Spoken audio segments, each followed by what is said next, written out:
This is the second section of chapter 7 on the simplex method, and this section is actually on the simplex method. So the first thing is that the simplex method is an algorithm for finding the optimal solution to a linear programming problem.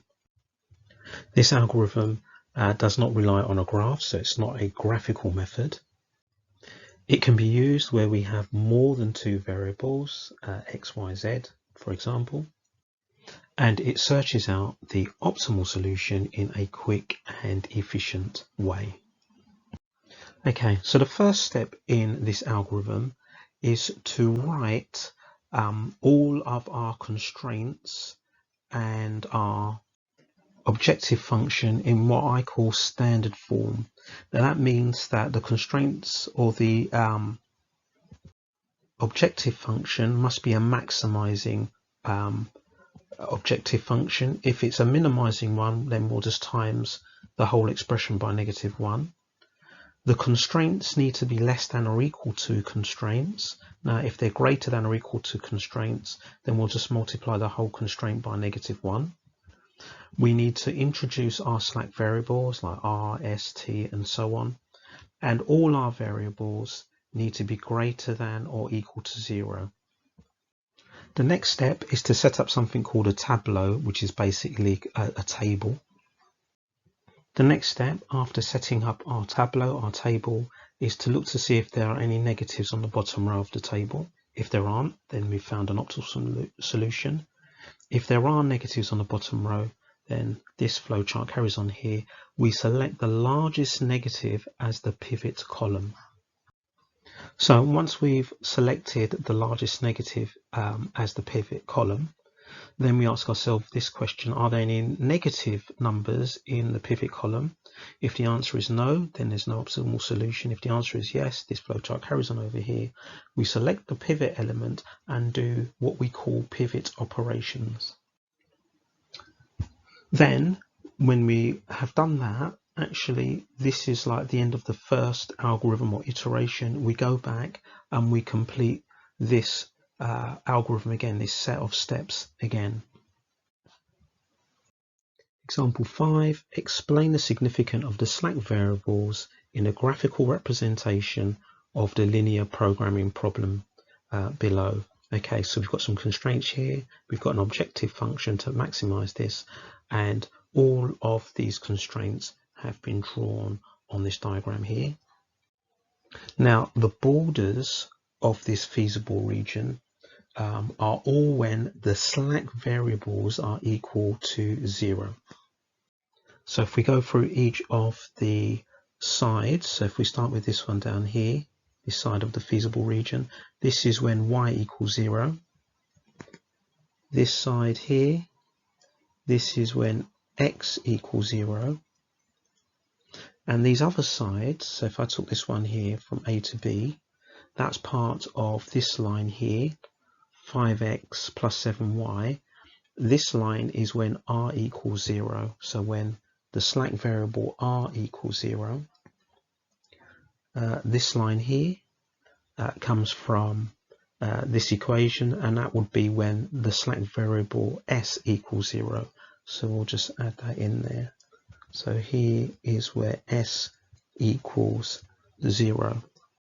So the vertices of the feasible region are represented by when the slack variables are 0. So for example here, when x and y are both 0, here this is when y equals 0 and s equals 0, here when r and s equals 0, and here when r and x equals 0. So our solution is going to be at one of these points. Maximizing will be one of these vertices. So if we write that down, the borders of the feasible region are shown when all of the variables, including the slack variables, are equal to 0. Example 6. Now it says explain in detail how the algebraic simplex algorithm is used to solve the following problem, relating each stage to the given graph. Okay, so we're using a non-tableau method. If you want to see this question done using a tableau method, then you can go straight to example 8. So the first step is to write our constraints and the objective function in standard form. Now these are done in standard form already. We've got our slack variables and we've stated that our slack variables, all our variables are greater than 0. We just need to rearrange the objective function, and in standard form that will be written as p minus 3x minus 2y equals 0. Okay, so this is the form that we need to write our objective function in when we apply the simplex algorithm. Now with the simplex algorithm, we start our search for the optimal solution at 0, 0. Now if we start at 0, 0 and we put that into the objective function, we will get p equal to 0. Now obviously that is not an optimal solution, so we need to continue our search for the optimal solution. So now we look at our objective function again and we decide, well, what increase, either increasing x or increasing y, is going to increase p the largest? Well, since we've got a coefficient of 3 in front of the x, increasing x will give us the biggest increase in p, and we're looking to maximize it, so we want this to be as large as possible, as quickly as possible. So we're going to look at increasing x. And basically what we're doing is we want to increase x until we hit the border of the feasible region. Now that's easy to see when we've got the graph here, but imagine doing this question without a graph. How are we going to work out when we hit the edge of the feasible region here? Right, now since we're only going to be increasing x, it means that y, r and s will remain at 0 because we've started with everything at 0. Now, so that means that these values will stay at 0. So if I look at what happens when r and y are 0 and I put those into the first equation here, I will get a value of x equals 14. If I look at what happens, the other combination will be that s and y are 0. And if I put those into the second equation here, I will get x equals 6. Now, which point is our algorithm going to hit first? Well, it's going to hit this point first. It's going to get to x equals 6 before it gets to x equals 14. So basically, if we draw it in, we've started here, we got a value of p equals 0, and we said that's not optimal. So we've now moved across and we've decided, right, we're going to stop here and we'll work out the value of p here in a moment, and we're going to see if that value is optimal. Now the next step is to reduce the coefficient of this equation to 1 so that I can use it to eliminate x from the first equation and the objective function. So if I divide all of this by 10, I get this equation here. And if I take multiples of this away from the first equation, so if I multiply this by 5 and take it away from here, it eliminates the x from the first equation. And then if I multiply this by 3 and add it to this rearranged objective function, it eliminates x from the rearranged objective function here. So x only appears in this equation here in the middle. Okay, so now we've done that and we've decided that we're going to get to the point x equals 6 when s and y equals 0. You can see that here, s equals 0, y equals 0. If we substitute that in to this, we can see that we get a value of p equals 18. Right, so now if we go back to our objective function here, if we rewrite it as p as the subject, you can see now that increasing y here is going to increase p. We don't want to increase s, we want to keep s at the same value, we want to keep it as 0, but we now want to increase y. That will increase the value of the objective function. So we'll just put here increase y. Now you can see we've now basically got to this step here again. So this isn't optimal because we can increase it more by increasing y. So we're now at this step of the algorithm and we're repeating these steps here again. Now since we're only going to be increasing y, that means either s and r are going to both be 0 or s and x are both going to be 0. We want to see which of those points we are going to hit first. So because 7 and 3/11 is smaller than y equals 20, I will get to this point first. Now the way that I got these values of y here was to substitute them, that s and I are equal 0 into this first equation here, and that s and x equals 0 into this second equation here, and just got the values of y by substituting it into these two equations here. The next step is to make the coefficient of this equation, or the coefficient of the y in this equation, equal to 1. And we can do that by multiplying everything in here by 2/11, which we've done here. And then by using multiples of this, I can eliminate y from the second and third equations here, which is what I've done. So get the coefficient of the y equal to 1, use multiples of this to eliminate y from the second two equations here and here. The next step is then to rearrange this so I can see what the objective function is here, and you can see that any increases in r or s is actually going to make the value of p, the profit, smaller. So we've now found our maximum, our optimal solution, because here we've got negatives and any changes in r from 0 are going to make p smaller. So from this we can see that the maximum value of p, the maximum profit, is 26, and that will be when r and s are both equal to 0. And I can get the values of x and y at this optimal solution by substituting r and s equal to 0 into these two equations here, and I will see that I will get y equal to 80/11 and x equal to 42/11. And that's the simplex algorithm completed, but without using a tableau. You'll see later on when we do this example with a tableau, it's much quicker, but it gives you an idea of how it works. Now if we complete our diagram up here, our search ended up, we got to up to this point. So do you remember when we said, right, which value of y do we reach first? So the y equals 20 would be up here, but we got to this point here, and what we saw was at that point the profit was 26, and that is the optimal profit. So you can see what we're basically doing is we're moving from one vertex to another, but we're doing it in an efficient and optimal way. We want to get to the optimal vertex as quickly as possible. Now in 2D that's fairly easy, but imagine if you had 3 constraints.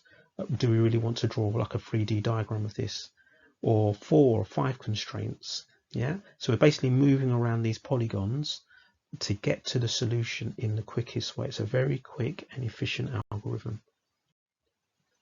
Example 7, like the previous example, I want to show in detail the application of the algebraic simplex algorithm to this linear programming problem. Now we're going to do this without drawing any type of graphical solution, and just do it completely algebraically. If you want to see the tableau method for this question, just go straight to example 10. So the first step is to write our objective function and our constraints in that standard form.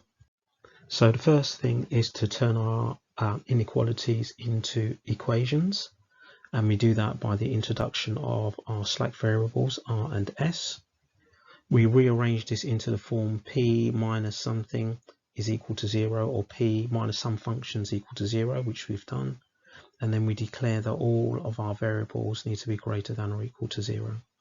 Now notice with this one we have our 3 variables, so this would be very difficult or impossible to do. Well, it would be impossible to do graphically, because we'd have to try and draw some sort of 3-dimensional polygon, and you could only really do this on a computer. So the first thing that we do is we start at the vertex 0, 0, 0, x equals 0, y equals 0, z equals 0. If we put that into the objective function, we'll get p equal to 0. Now obviously that's not an optimal solution, so we need to continue our search. So we go back to the objective function and decide, right, increasing x, y or z, which one is going to give us the biggest increase for the objective function, and that's going to be increasing y. So when we increase y, it means either x, z and r are going to be equal to 0, in which case we'll get y equals 5 over 2 by substituting it into the first equation, so y equals 5 over 2. Or if x, z and s are equal to 0, and we substitute those into the second equations, that will give us y equal to 5. So which one will I reach first? It will be the y equals 5 over 2. So what we're going to do is going to draw a little diagram here to show our search. So we started at 0, 0, 0. That wasn't an optimal solution. We got p equal to 0. And now we've decided we're moving to the vertex where both x and z are 0, but y is now 5 over 2. The next step in the algorithm is to make the coefficient of y 1 in this first equation. So that's what we've done here. So we've divided everything by 2, so it'll be 5 over 2. And then we're going to subtract multiples of this away from the second and third equation so that we can eliminate y. So basically we'll take away 3 lots of this away from this to eliminate y, and we'll add 12 lots of this to eliminate y from that last equation. So these are now the rewritten equations. You'll see that when we use the Tableau method, we call these row operations to eliminate a variable. And we can see from here, because we've decided that x, z and r are equal to 0, x, z and r are equal to 0, this would give us a value of p equals 30. So we can write down here, at this point, we get a value of p equals 30. Then we rewrite our objective function like this, and I can see the thing that's going to give it the biggest increase is by increasing z. Now because I'm increasing z, it means that x, r and s are going to be equal to 0. I'm not increasing those. Remember, they were 0 from before. I just increased y before. Now I'm just increasing z. So if I put x, r and z equal to 0 into this equation here, I'll get 4z equals 15 over 2. So that will give me a value of z equal to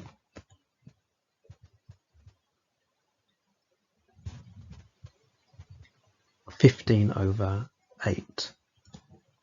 The next step is that I make the coefficient of the z in this equation, that's the one that I use to get this value of z.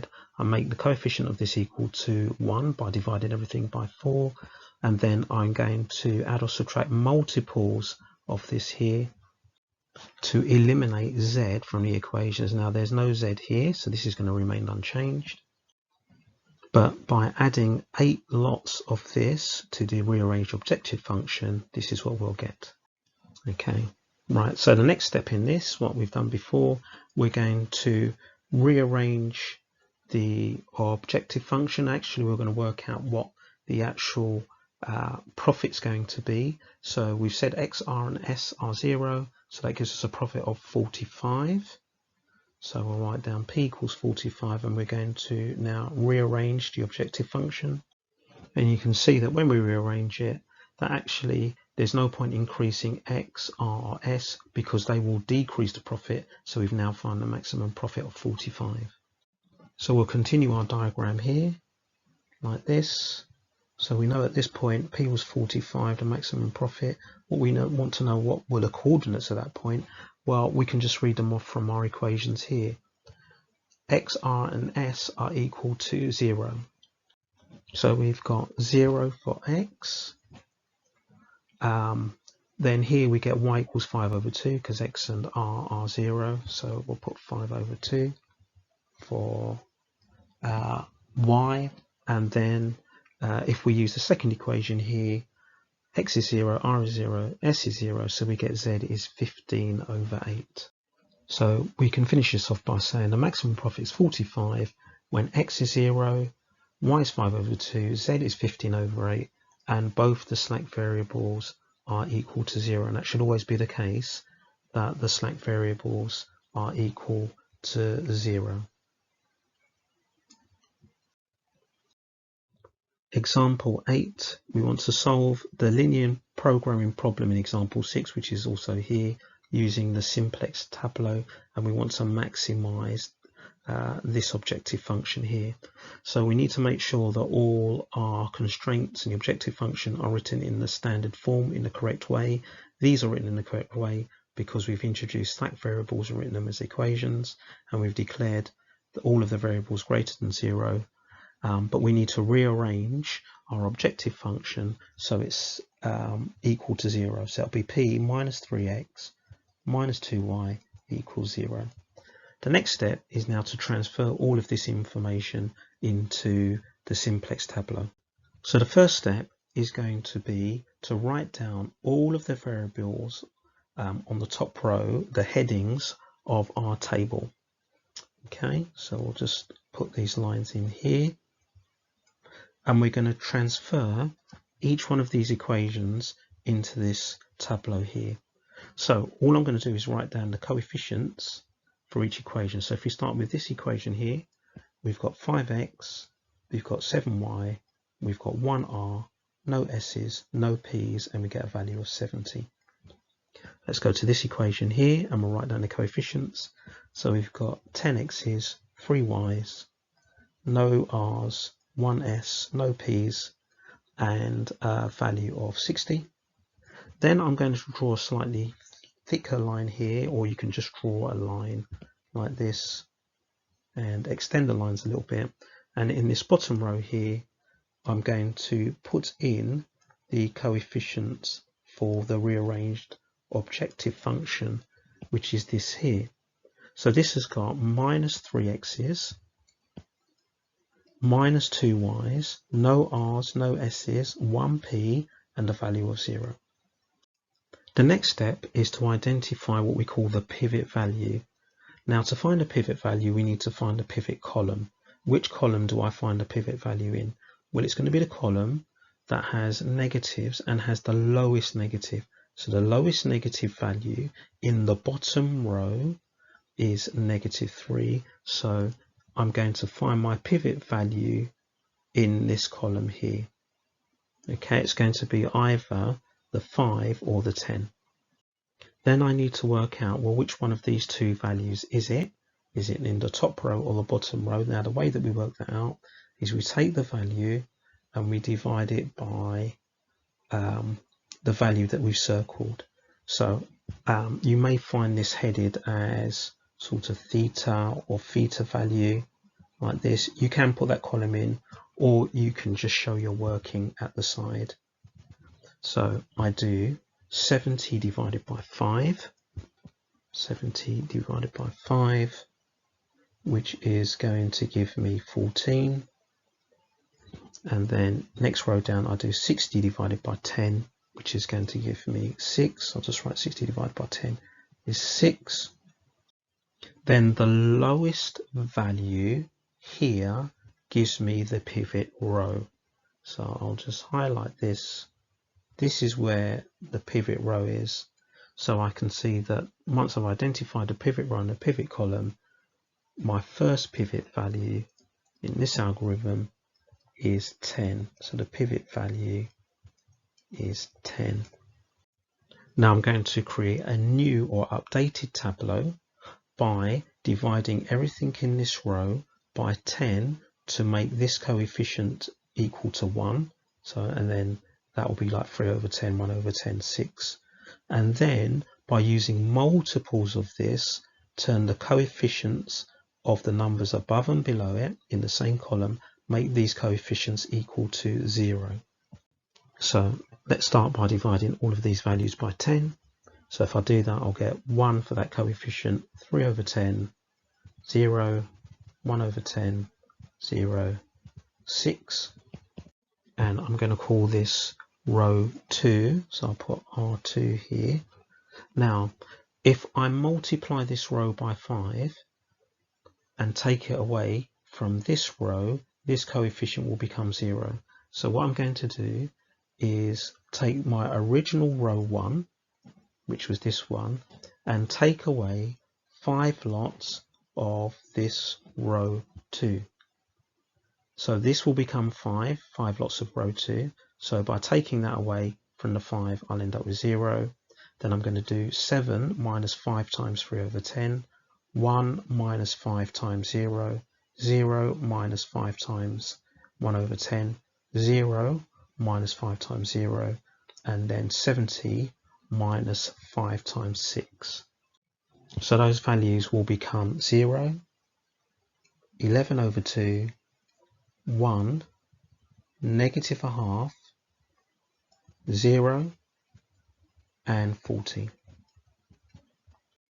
Now I also want to make this coefficient 0, so I need to take this row and add 3 lots of this row to this bottom row. So let's call this row 3 down here. So we're going to take the original row 3 and we're going to add 3 lots of row 2. So that will give us 0, which is what we want in that column. We want those coefficients to become 0, negative 11 over 10, 0, 3 over 10, 1, and 18. Now, just like before, we want to identify where's the pivot value. So we look for negatives along the bottom, and the largest negative, well, there's only one negative there. So this is going to be our pivot column. We want to find a pivot row, so we take our value and divide it by each of the numbers here. So 40 divided by 11 over 2, 6 divided by 3 over 10. So 40 divided by 11 over 2 is going to give us 80 over 11. That's the same as 7 and 3/11. And 6 divided by 3 over 10 is going to give us 20. We look for the smallest theta value here, and that's 7 and 3/11. So that becomes our pivot row. So this is the pivot row. So then I can see that the pivot value is going to be that 11 over 2. So I'll just write down at the side, pivot value 11 over 2. So I'm going to use this pivot value to make this coefficient 1, which means dividing all of these by 11 over 2 or multiplying them by 2 over 11, and then use multiples of this row to make these coefficients, the other coefficients in the pivot column, 0. Okay, so the top row, here, once we've divided all of these by 11 over 2 or multiplied them by 2 over 11, we're going to get 0, 1, 2 over 11, minus, what's 11 there, 2 over 11, minus 1 over 11, 0, and 80 over 11. So in row 2, to make this coefficient 0, we're going to take away 3/10 of this top row. Okay, so it's going to be row 2, so this will be row 2 here, minus 3/10 of row 1.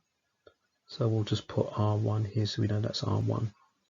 So that will give us these values in this row. So we'll have 1, 0, minus 3 over 55, 7 over 55, 0, 42 over 11.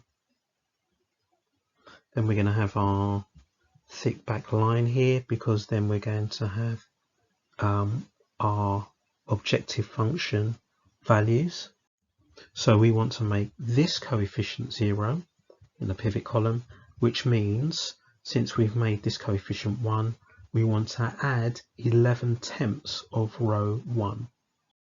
So it's going to be the previous row 3, so we'll write R3 plus 11/10 of our new row 1. So that will give us these values: 0, 0, 1/5, 1/5, 1, 26. Now the algorithm stops here because we have no negative values in this bottom row, so we don't need to find any more pivot values. These are now all positive. What we now need to do is to read off the answers. Now we look for the columns where we see just a single 1, and then that will help us read off the value. So in this column I see that the y is 1 and its value is going to be 80 over 11. So I'll have y equals 80 over 11. I can see that there's a single 1 in this column, so the value of x is going to be 42 over 11. So x equals 42 over 11. And I need to find my value of p, so again look for the column where there's a single 1, there's a p there, and go across and read it off. P is 26. And then if there are columns that have no 1s in it, that tells you that those values are 0. So R and S are both equal to 0. So this is our final solution. So you can see here we applied the simplex algorithm. There were 2 iterations for us to get our final solution. So the initial table up here, then we identified our pivot, used the row operations, then we still had a negative in the bottom, found our pivot, did row operations again, and then we get our final solutions when we have no negative numbers in the bottom row. Example 9. So I've been asked to minimize this objective function subject to these constraints. Now notice first of all that it says minimize. When we're using the simplex algorithm, it's for maximizing. So we need to change a minimizing into a maximizing before we use it. So minimizing p equals 3x minus y is the same as maximizing, so we multiply the p by -1, so it's the same as maximizing, like the negative of that, so maximizing negative p equals 3x minus y. Now we need to get our objective function and our inequalities into standard form. So first of all, let's get our objective function into standard form. So we want everything on one side equal to 0, so we'll have p plus 3x minus y equals 0. We'll add slack variables to these to make those equations. So I'll have 2x plus y plus first slack variable r equals 12, x plus 4y plus s equals 8, and all of my variables need to be shown that they're going to be greater than or equal to 0, non-negative. Right, now we're ready for our initial tableau. Okay, so let's start with the first equation here and write down its coefficients. So it's going to be 2x plus y plus r, no s, no p, value of 12. Then the second equation, x plus 4y, no r's, plus s, no p, has a value of 8. Then the objective function here, we'll put the coefficients in. So we will have 3x minus 1y, no r's or s's, a p, and that its value is 0. So I look for the most negative value in the bottom row. That's the -1. So that tells me that this is my pivot column. And to find the pivot row, I need to take the value and divide it by this coefficient here in the pivot column. That will go here where I've got theta. So 12 divided by 1, which is 12, and then 8 divided by 4, which is 2. So now I go for the lowest value of theta here, which is going to be 2. So that gives me the pivot row. So the pivot value is 4. So I'm going to use 4 to help me get my new tableau. So I'm going to divide all of these values here by 4 to get a coefficient of 1 here, and I want these coefficients to be 0, and so I will take away or add multiples of the new row here to make these coefficients 0. So we'll start by dividing everything here by 4 in that row, so we'll get a quarter, 1, 0, a quarter, 0, and 8 divided by 4 is going to be 2. It's always going to be the same as this value that we've got here. So this is my row 2 here. So let's go to the top row now. I want to make this coefficient 0. So to make that 0, I need to take away one lot of row 2. So I'm going to take the old row 1 and subtract one lot of row 2. Okay, so that will give me 7 over 4, 0, which is what I want, 1, negative a quarter, 0, and 10. Then the bottom row here, to make this coefficient 0, I'm going to add one lot of row 2. So basically add 1 to that negative 1. So I'll just write down here, this is going to be row 3 plus one lot of row 2.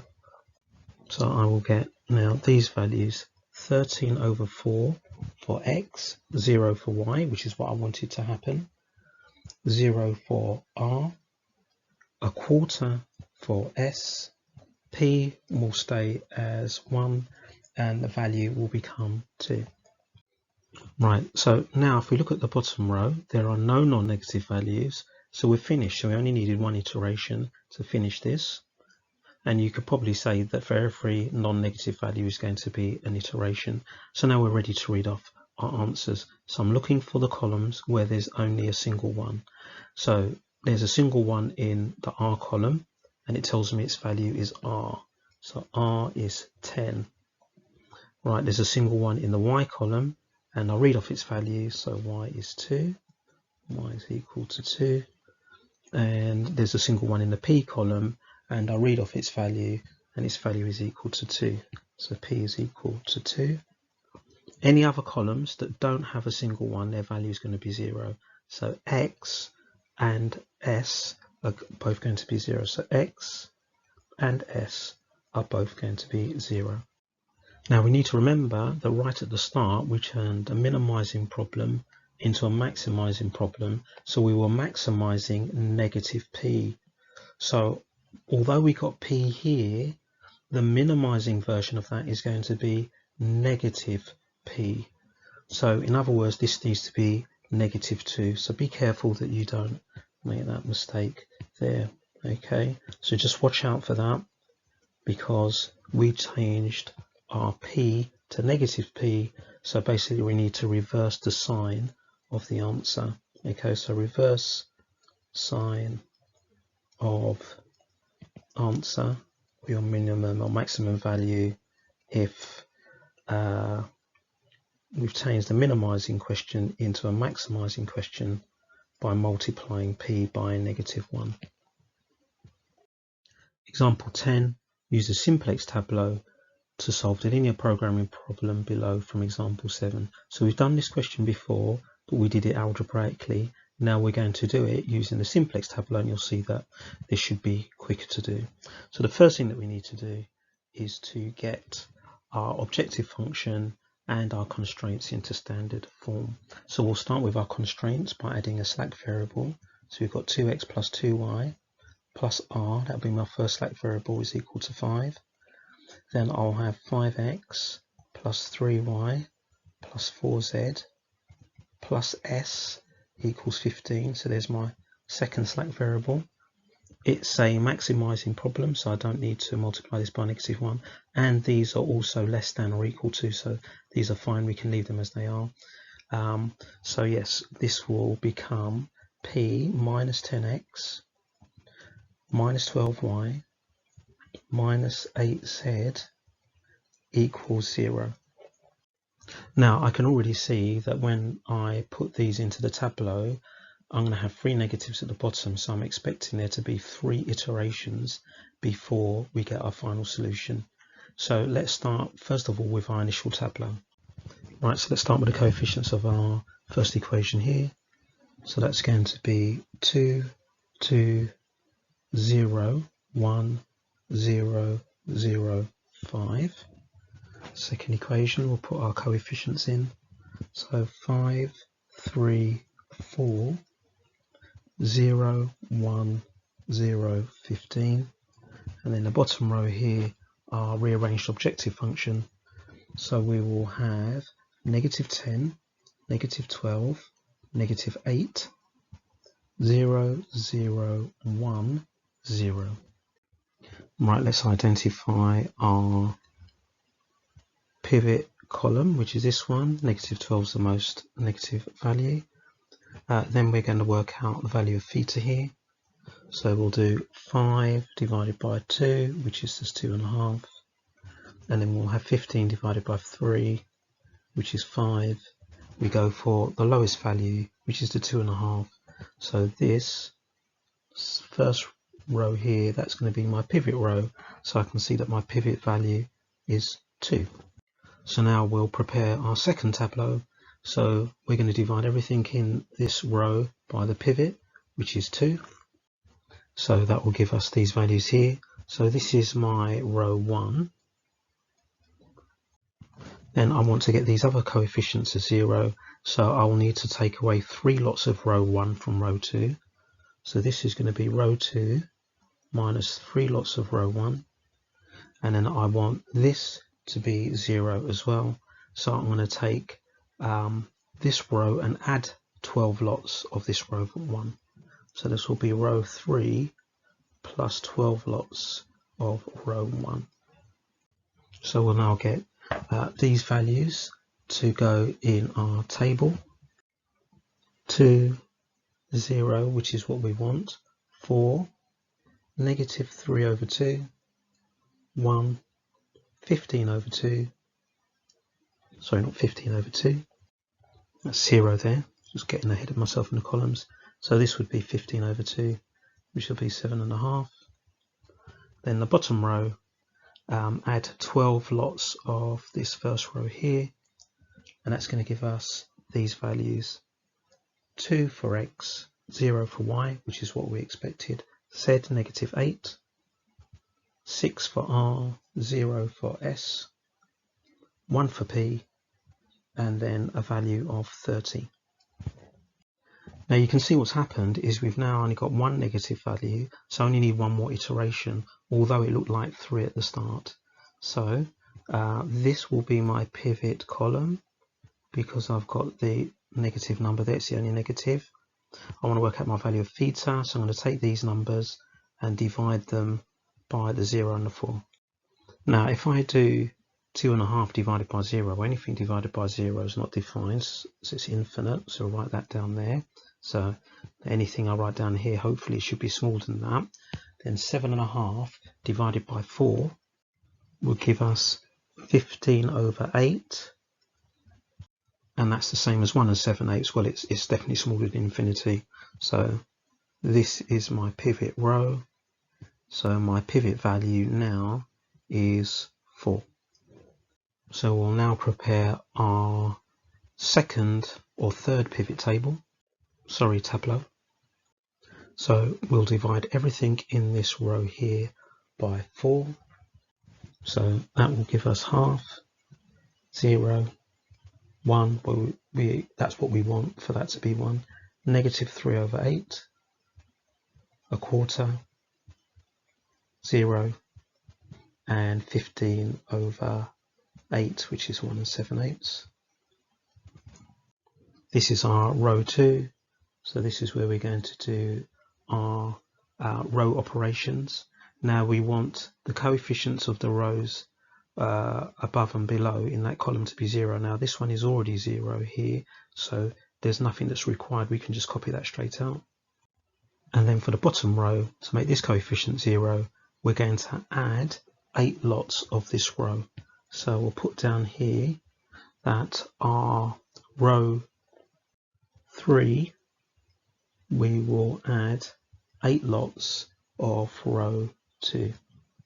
So that will give us these values: 6, 0, 0. And we know it's worked because we wanted the 0 to be in that position. 3, 2, 1, and a value of 45. Now, since there are no more negative elements in the bottom row, we don't need to do any more iterations. We look for the columns where we see a single 1, and that will tell us their values. Okay, and any columns where there aren't a single 1, then we know they're going to be 0. Right, so let's have a look. So first column, x is going to be 0. Second column, y, here, there's the 1 there, we read off, is going to be 2.5 or 5/2. Next column, z, that has a single 1, that's here, so that's going to be 1 7/8. 1 7/8. Then r is going to be 0 because we haven't got a single 1 there.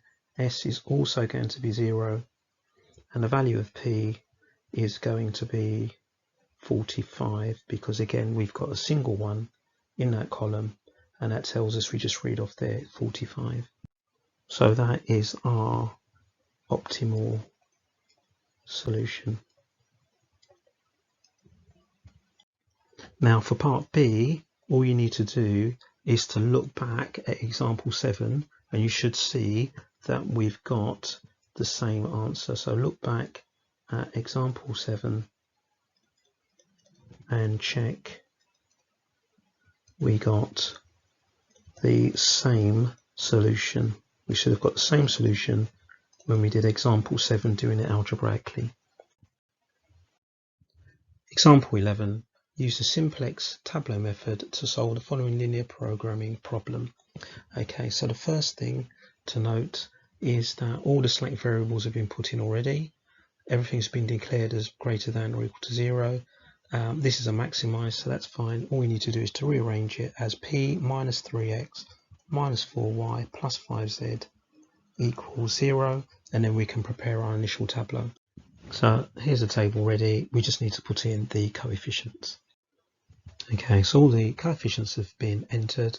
I know it's got 2 negatives, so I'm probably expecting 2 iterations. So we're now ready to find our pivot column, which is this one, because of the -4. We'll work out these values here, and then we can work out which is the pivot row. So 4 divided by -3 is going to be -4/3. 8 divided by 2 is 4. 6 divided by 1 is 6.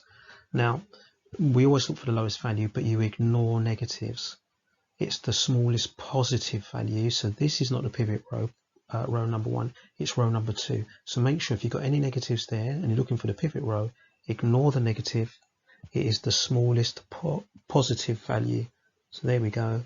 So this gives our pivot value as 2. So now we'll prepare our second tableau by dividing everything in this row by 2. So this is now the second row. Once we divide everything by 2 to make this coefficient 0, or sorry, coefficient 1. Now we need to add or subtract multiples of row 2 to make the coefficients above and below in that same column 0. So row 1 from the old table, we are going to add 3 lots of row 2. In row 3 of the new table, we are just going to take away row 2. So it's basically that's 1 minus 1. And then in row 4 of the new table, we are going to add 4 lots of row 2. Okay, so this is what it looks like once those row operations are done and this has been completed. Now we look for our pivot value again. There's only one negative at the bottom here. So this is going to be our pivot column. Then we're going to do the value divided by the coefficients here to work out the values of the theta in this column. So these are the values we get in this column here, the theta column. Now, just like previously, we ignore the negative. We look for the smallest positive. That's going to be the top row. So that tells me my top row is going to be the pivot row. So my pivot value now is going to be 7/2. So on to preparing the next tableau, where I'm going to start by dividing this top row by 7/2 or multiplying it by 2/7. So these are the values we get when we divide all of these by 7/2, this row here. So this is my row 1. So I want to do the row operations to make these other coefficients 0. So with row 2, I want to subtract half of row 1. So I write down here row 2 minus half of row 1 to get these values here. In row 3, I can see that I've got a negative half here. So I want to add half of row 1.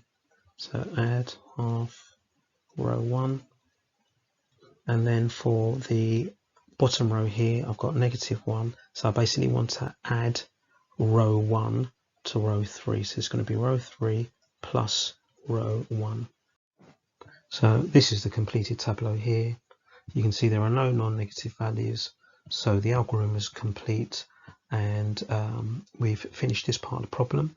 Part B asks us to state the values of the objective function and every variable at the optimal point. So that's just a matter of reading off the table.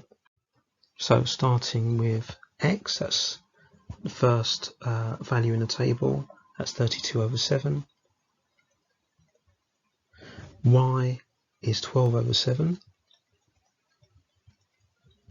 Then z, well, z is 0 because there are no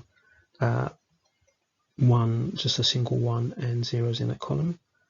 R and S are also equal to 0, so maybe what I should write here is z equals R equals S equals 0. Then we have t is 30/7, and the value of p is 144/7. Part C says write down the equations given by your optimal tableau. So basically this is like the reverse of what we did at the start, and it's basically writing down the equations that are represented by each row. So for example, x plus 16/7z plus 2/7r plus 3/7s equals 32/7, and so on. So we'll write those down. So here they are. So basically, as I said, these can be written down very quickly and easily from the table. Going on to part D, use the profit equation you wrote in part C to explain why your final tableau is optimal. Okay, so if we rearrange this to make P the subject, so we'll do part D up here. We'll have P equals, so the 144/7 stays there. We're going to take away 107/7z, minus 2/7r, and minus 17/7s. So we can see from this that 144/7 is optimal because increasing any of these values, and they're all non-negative, will result in P decreasing. So we'll just write that down. So increasing Z, R, S would result in a decrease in P. So I suppose if I had space, I'd carry on right here. Therefore, P must be the optimal solution. You should now be able to complete exercise 7b on pages 194 to 195, and there's a quick recap here which you can have a look at, and it's also on the first slide as well.